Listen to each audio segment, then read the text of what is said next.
Capítulo 16. Alina. O verão de 1941 estava aos poucos dando lugar ao outono, e, a essa altura, aquela esporádica coluna de fumaça que eu tanto temia, logo no início da guerra, estava se tornando um sinal permanente. O cheiro acre, que me perturbara quando o senti pela primeira vez, tornou-se tão familiar quanto o fedor de excremento de galinha nos campos. Partículas de cinzas com um estranho tom depositavam-se em minhas roupas e em meus cabelos e caíam nos campos como uma neve fina quando não ventava. Aprendi a ignorar isso. Eu precisava ignorar, porque apenas não havia como escapar daquilo.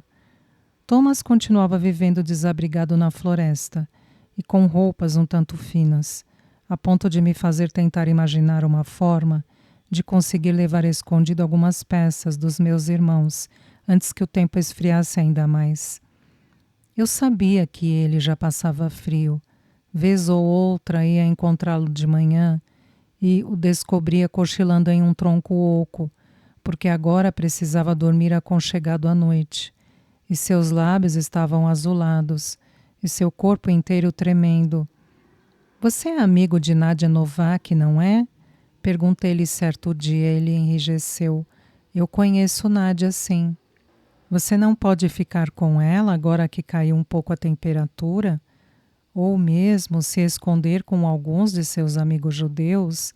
Não, eu não posso ficar com Nadia. É arriscado demais até mesmo tentar isso. E quanto aos meus amigos, é muito difícil entrar e sair de seus esconderijos. Preciso transitar com facilidade toda a noite para conseguir mais comida para todos nós. Eu acreditei nele quando disse que daria um jeito, mas me preocupava até que ponto levaria esta missão de ajudar seus amigos.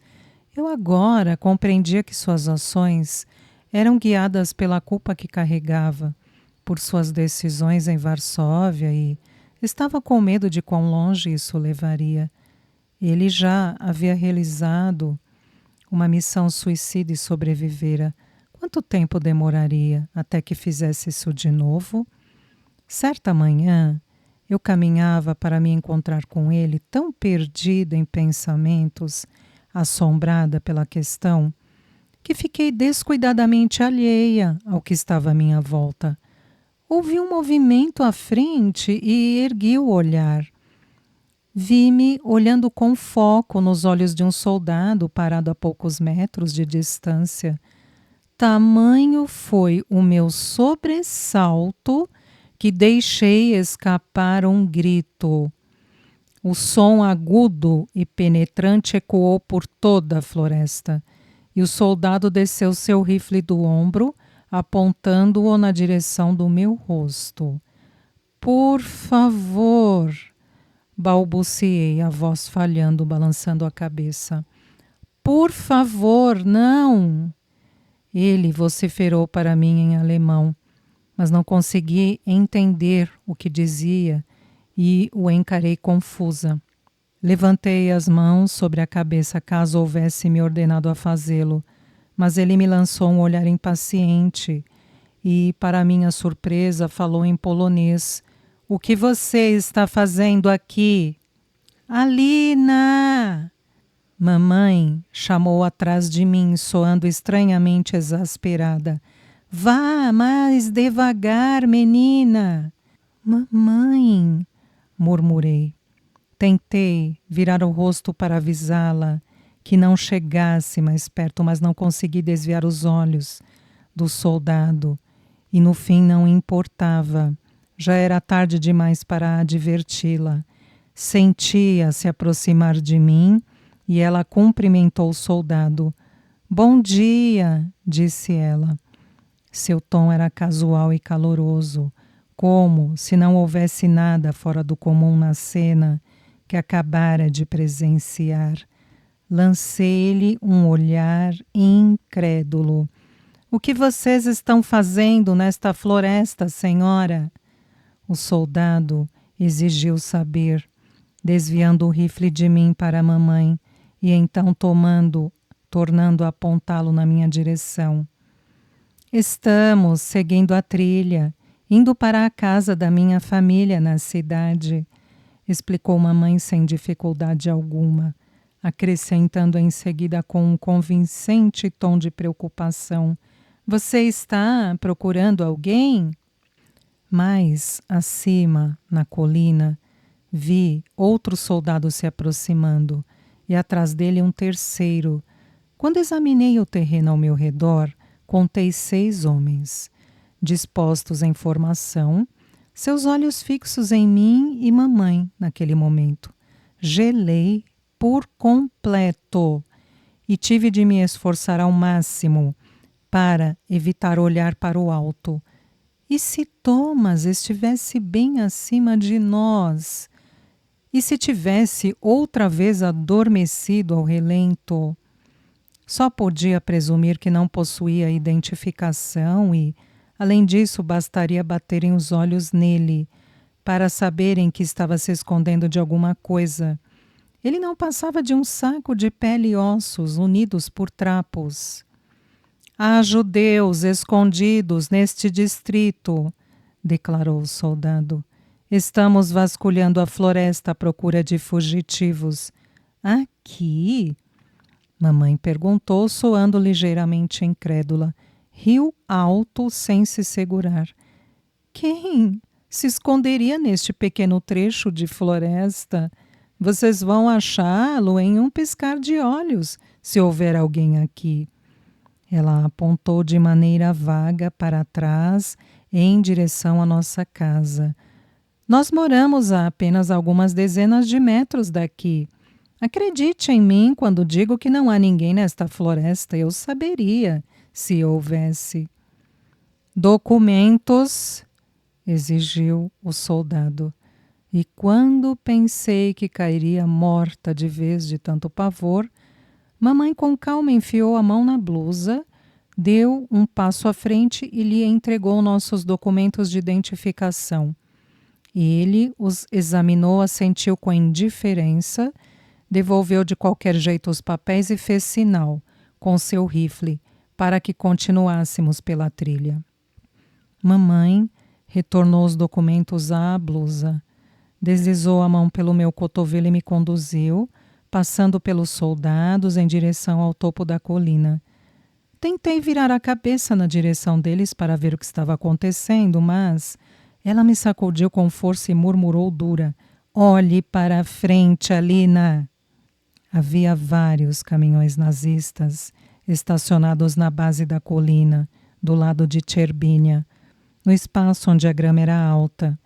Mas as árvores haviam sido derrubadas para dar lugar às casas.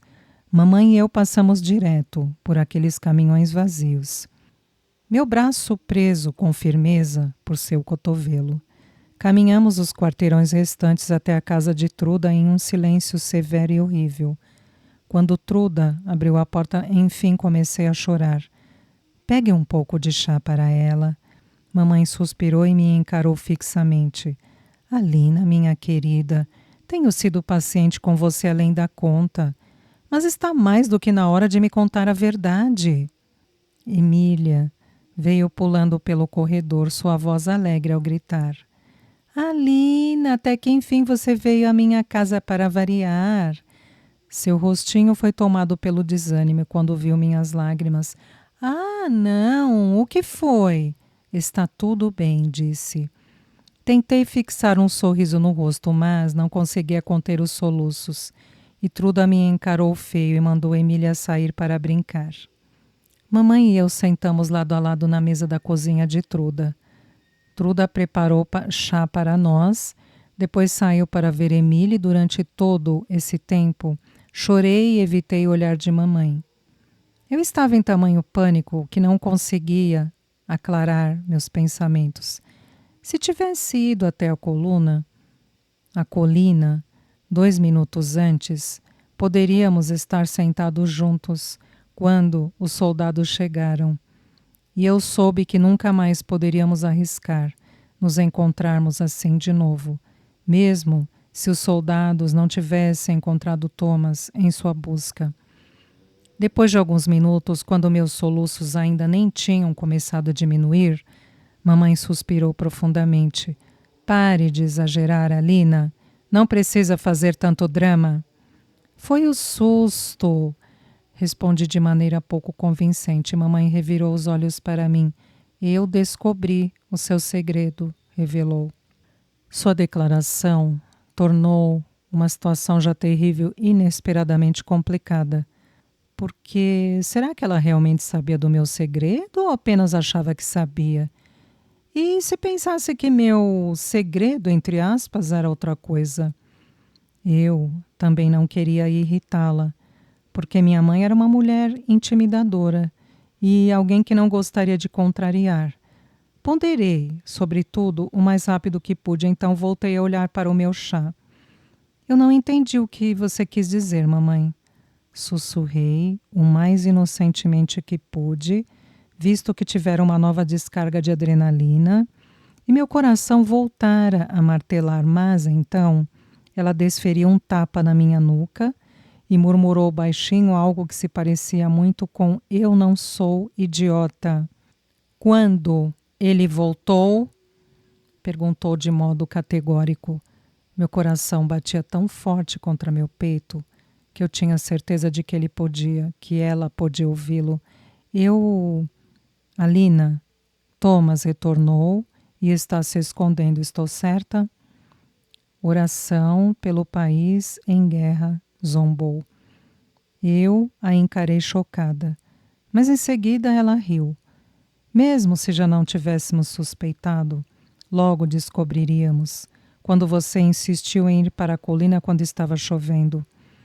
Seu olhar se abrandou ligeiramente e murmurou: Eu também já tive 18 anos e me apaixonei muito tempo atrás. Por que você não me contou que sabia? Bem, para ser sincera, estava com medo de contar. Não tinha certeza de motivo de vocês pensarem ser uma boa ideia escondê-los de nós. Então, estava esperando que me dissesse o que estava acontecendo. Nesse meio tempo, decidi que ficaria por perto no campo para o caso de ouvir sinais de problemas, e sorte a sua eu ter feito isso, considerando o que aconteceu hoje. Então, fui tomada por uma sensação de náusea, e ao levar o chá à boca, minhas mãos tremeram um pouco. Mamãe e eu permanecemos em silêncio por uns instantes. Aí me perguntou: Você precisa me contar agora, Lina, por que ele está se escondendo? Olhei para ela inquieta. Eu não sei, menti. Ela ergueu as sobrancelhas para mim e me leu com uma de suas encaradas. Senti meu rosto enrubescer e comecei a suar. Não sei, juro. É a resistência? Questionou e se recostou na cadeira, acrescentando por acaso: Ou ele tentou ajudar alguns dos que estão se escondendo? Fiquei em silêncio, mas ela deve ter percebido a verdade pela minha expressão. Ela grunhiu e o som pareceu muito com uma aprovação. Olhei a surpresa. Mamãe, sim? Se eu não estou dizendo que ele está fazendo isso, mas se estivesse escondendo alguns amigos judeus, eu ainda assim estaria confusa sobre o motivo pelo qual você não me contou sobre isso antes. Mas talvez ele estivesse tentando me proteger. Então, não é tão inteligente quanto eu pensava que era, porque se fosse, saberia que qualquer contato com você representa perigo para todos nós, mas que seu pai e eu entenderíamos. A esperança cálida e surpreendente floresceu em meu peito. Você entende? Disse surpresa, engasgando. Lembra de quando Philip quis se juntar à resistência? Perguntou. Ela raramente falava sobre os filhos que perdera, e fiquei um pouco espantada, lembro. E todos nós o desencorajamos. Todos pensamos que era mais seguro para ele apenas abaixar a cabeça. Lembra-se disso? Sim, mamãe. Bem, nós estávamos errados, Alina. Ele está morto do mesmo jeito. E talvez se tivéssemos nos levantado e lutado... Sua voz falhou, e ela pigarreou então, exalou. Tentamos tanto manter vocês todos seguros. Fizemos tudo o que podíamos para protegê-los, mas nem de perto isso foi o suficiente. E agora, eu lamento muito por não termos encontrado alguma forma de oferecer resistência. Talvez pudéssemos ter feito a diferença. Se não por Philip, então por outra pessoa. Nossa passividade nos torna cúmplices, Alina. Seu pai e eu vínhamos conversando há algum tempo sobre como poderíamos corrigir isso. Mas a oportunidade certa não se apresentou. Os amigos dele têm abrigo? Os amigos sim, mas ele não. Então o que ele fará quando o inverno chegar? Encarei-a apenas e ela ergueu as sobrancelhas para mim. Logo chegará, Alina. Ele não pode viver na floresta quando a neve começar a cair. Diga-me que vocês têm um plano. Ele se esconde nas árvores, às vezes se oculta atrás de troncos, mas tem caído no sono durante o dia e... Engasguei com outro soluço. Ele diz que vai suportar, mas estou com tanto medo. Você compreende como ele está encrencado? Compreendo. Preciso saber se compreende o quanto você está encrencada, Alina. Você o está ajudando. Com ações inócuas, talvez, se tudo o que está fazendo é ficar de namorico na floresta e levar escondido algumas migalhas, mas ainda assim o está ajudando. Se ele está auxiliando os judeus escondidos, então você também está, e isso é punível com a morte. Seu olhar era penetrante e focado bem no meu rosto. Segurei seu antebraço e o apertei com força. Ela tinha que entender. Ela só precisava saber o quanto eu o amava. Só precisava saber que eu correria qualquer risco para ajudá-lo. Mamãe, é o Thomas. Ele não tem ninguém no mundo a não ser eu. Mesmo sendo perigoso, jamais poderia abandoná-lo. Enxuguei os olhos com a outra mão e disse com determinação: além disso, mamãe, ele está ajudando uma família. Um bebê recém-nascido vai morrer. Se não ajudarmos, como posso escolher minha vida no lugar daquela criança? Mamãe me encarou. Ela estudou meu rosto e as lágrimas em minhas bochechas, então concordou com a cabeça como se estivesse satisfeita. Não pode, disse mamãe, e nem eu. Deixe-me ajudar. Não havia mais sinal dos caminhões dos soldados quando voltamos para subir a colina, e a floresta estava outra vez calma e silenciosa.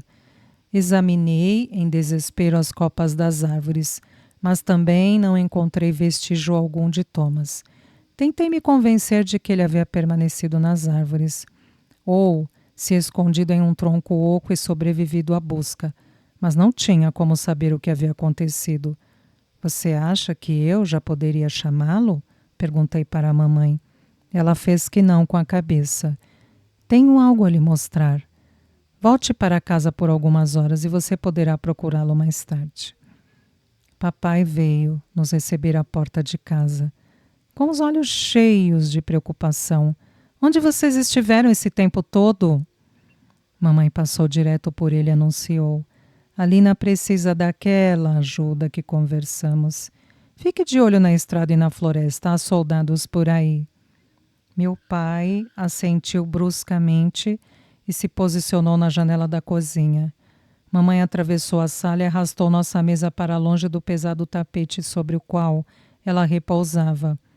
Ela levantou o tapete e eu fiquei boquiaberta, porque preso por debaixo do tapete havia um alçapão.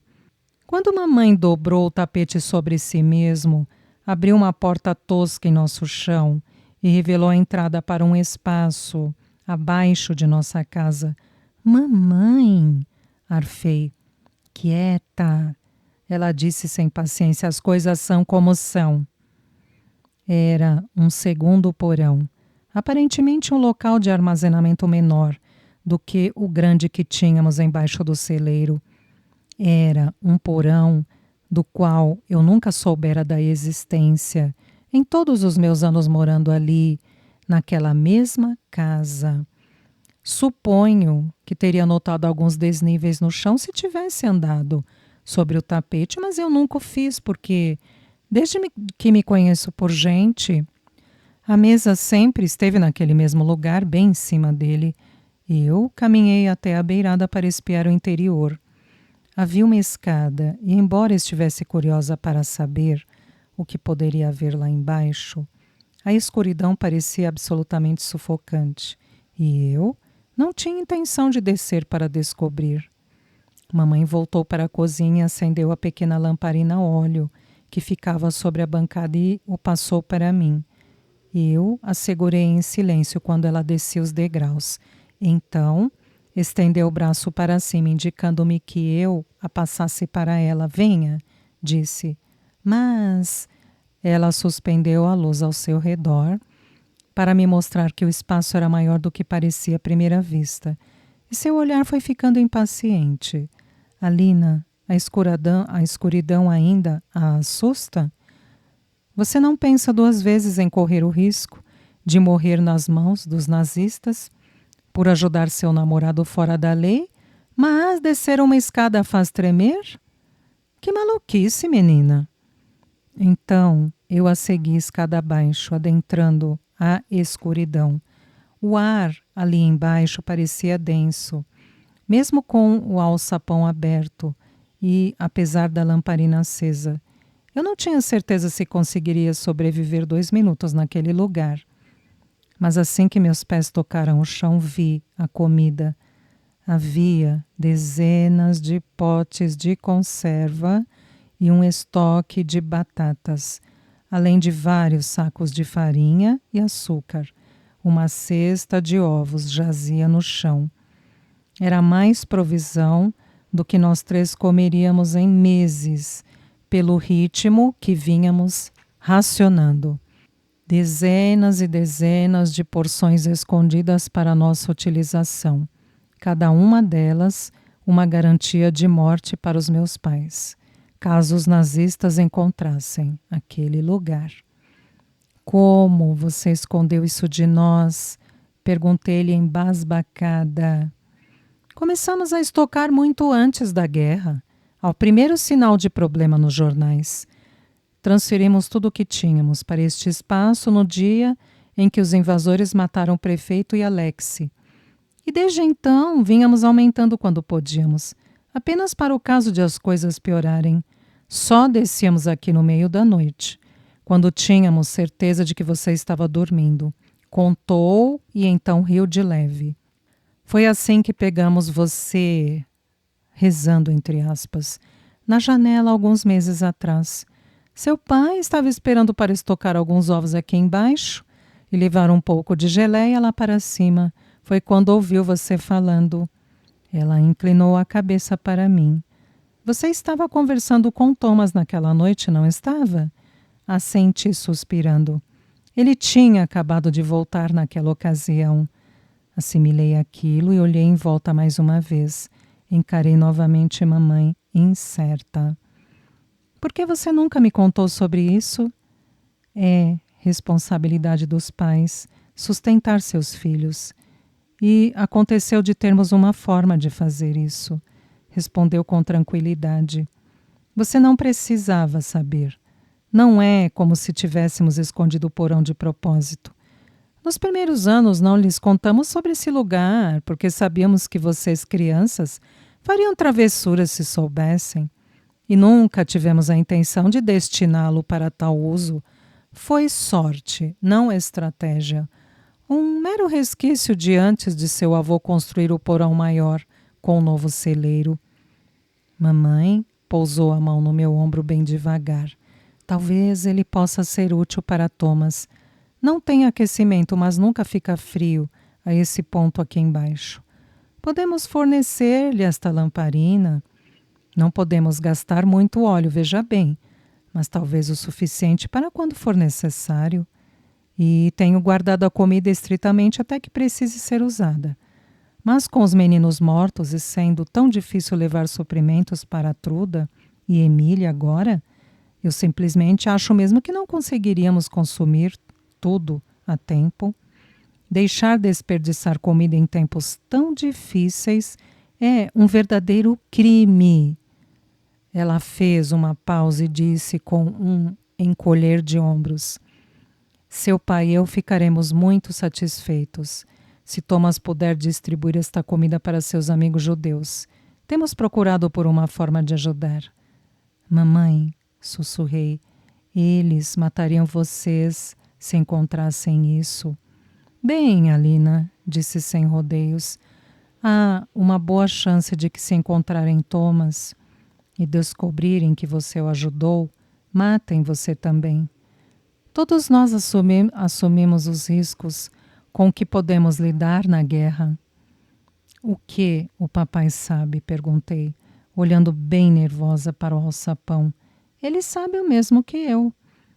Thomas serviu na Wehrmacht, disparei de repente. Em Varsóvia. Isso faz alguma diferença para você? Mamãe piscou, de perplexidade para mim, então suspirou. Um bom e jovem polonês como Thomas Slasky jamais serviria com aqueles malditos desgraçados, a menos que não tivesse escolha. Estou certa? Está, sussurrei. Então, não faz diferença alguma. E o papai vai deixar Thomas se esconder aqui? Ele permite que você vá vê-lo sozinha na floresta todo santo dia. Então isso não é muito diferente, é? Disse com sarcasmo. Senti o rubor subir pelas minhas bochechas e ela riu baixinho. Por que acha que eu a sigo? Não é apenas com os soldados que você pode se meter em problemas, menina. Quando Thomas pode vir? Espere mais algumas horas. Aí vá procurá-lo e diga-lhe para vir hoje à noite quando escurecer.